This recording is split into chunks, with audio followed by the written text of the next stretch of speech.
Look, Bumble knows you're exhausted by dating. All the must not take yourself too seriously and 6'1" since that matters. And what do I even say other than hey? Well, that's why they're introducing an all-new Bumble with exciting features to make compatibility easier, starting the chat better, and dating safer. They've changed, so you don't have to. Download the new Bumble now. When you need mealtime inspiration, it's worth shopping Kroger, where you'll find over 30,000 mouth-watering choices that excite your inner foodie. And no matter what tasty choice you make, you'll enjoy our everyday low prices, plus extra ways to save, like digital coupons worth over $600 each week. You can also save up to $1 off per gallon at the pump with fuel points. More savings and more inspiring flavors make shopping Kroger worth it every time. Kroger, fresh for everyone. Fuel restrictions apply.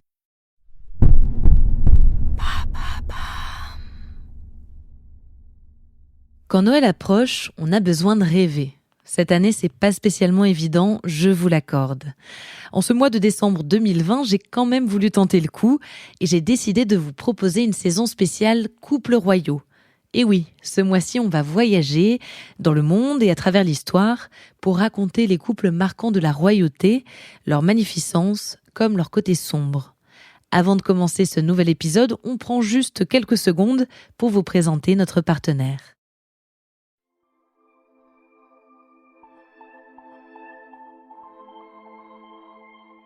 Je suis pas vraiment du genre à fantasmer sur la vie de château. Alors quand on me parle d'une femme qui a délaissé une carrière brillante pour un homme, même si c'est un prince, je suis perplexe. Mais je dois reconnaître qu'il y a des aspects plutôt charmants dans la relation entre Grace Kelly et Régnier III. On sent qu'ils se sont beaucoup aimés, même si à un moment, comme pour beaucoup de couples, la routine a fini par s'installer et avec elle, son lot de regrets.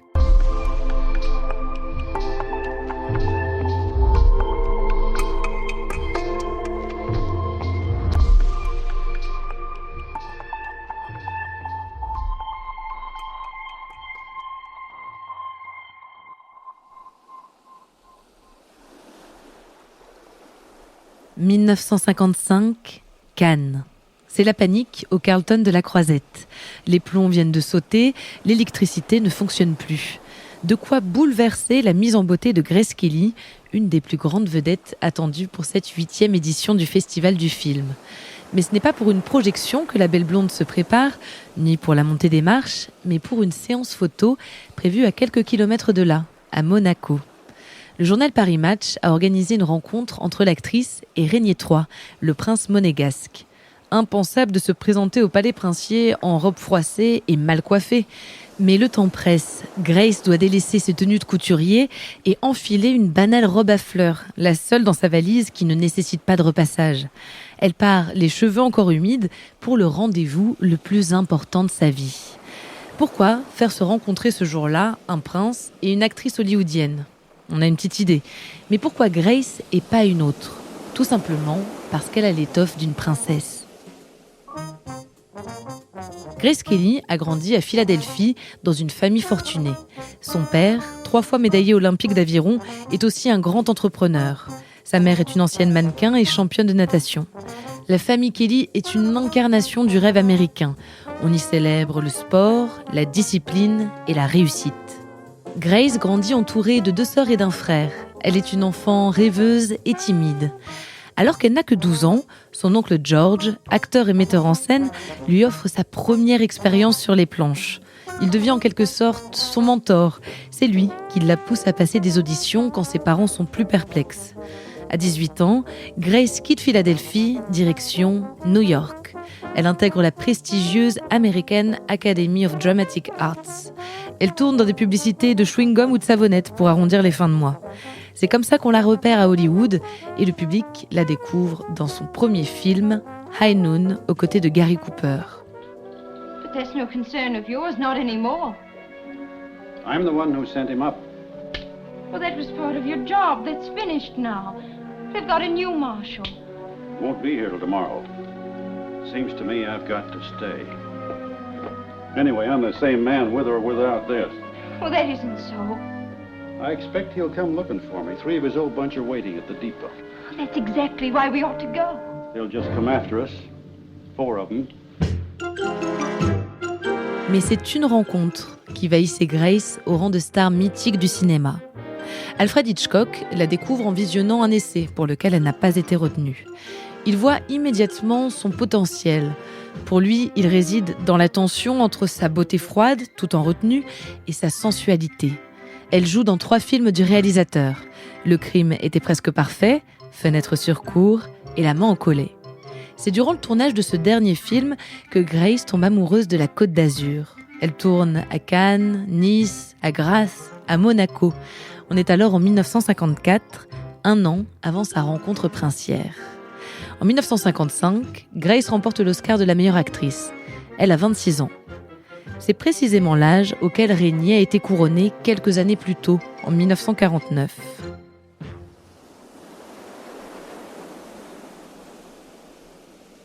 Régnier est l'héritier de la lignée des Grimaldi. Il reçoit une éducation rigide, principalement à l'internat, puis élevé par son grand-père, Louis II de Monaco, couronné en 1922.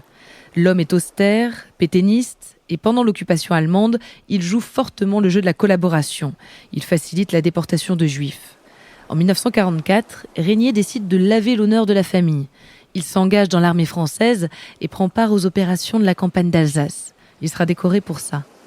Au moment où il rencontre Grace, Régnier vient tout juste de se séparer d'une femme, une autre actrice, française cette fois, Gisèle Pascal, une jeune femme charmante qu'il a dans la peau, mais dont il ne pourra pas faire son épouse. Elle n'est pas assez bien née. Alors que Grace, c'est autre chose. Elle n'a pas de sang bleu, mais une famille millionnaire.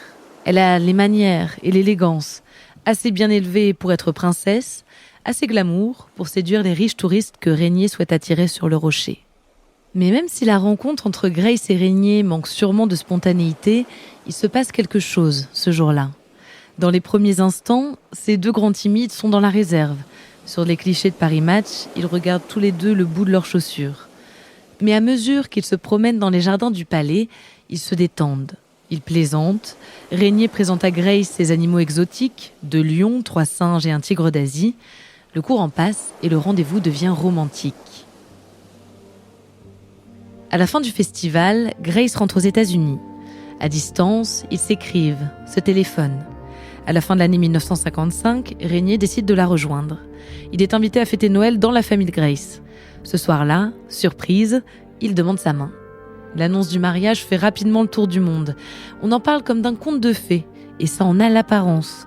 Les fiancés ont l'air sincèrement amoureux.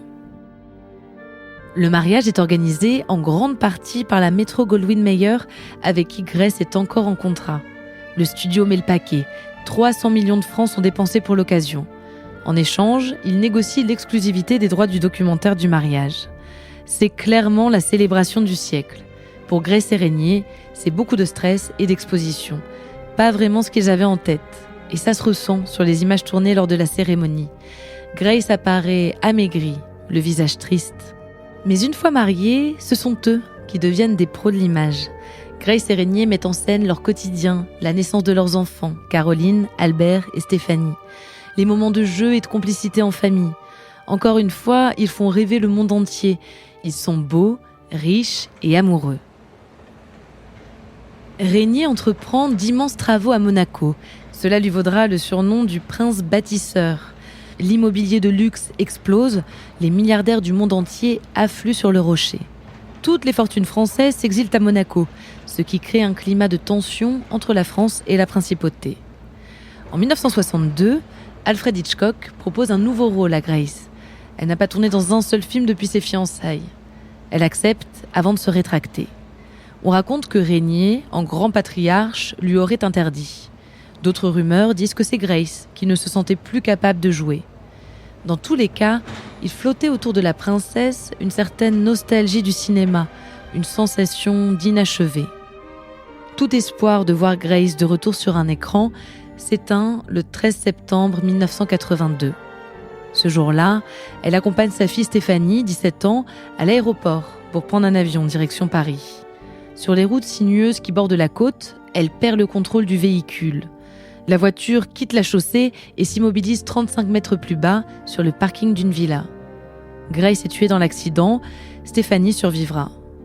Le 15 septembre, aux 20h de France 2, l'annonce de sa mort est devancée par celle du président libanais assassiné dans un attentat.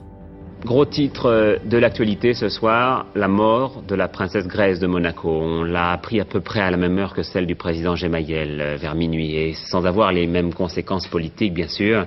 C'est la raison pour laquelle nous n'en parlons que maintenant. Elle a jeté une immense consternation un peu partout. Tout le monde l'aimait, cette princesse qui avait tout réussi et qui faisait croire au conte de Noël. Et c'est bien entendu en principauté que l'abattement était le plus sensible aujourd'hui. Grace de Monaco s'éteint à l'âge de 52 ans. On l'enterre le 21 septembre 1982 dans la cathédrale de la Principauté. Régnier la rejoindra des années plus tard, en 2005, après un règne de 55 ans.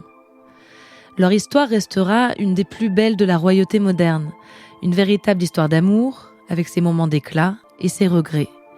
Notamment celui pour Grace d'avoir délaissé les plateaux de cinéma, sur lesquels elle se sentait si bien.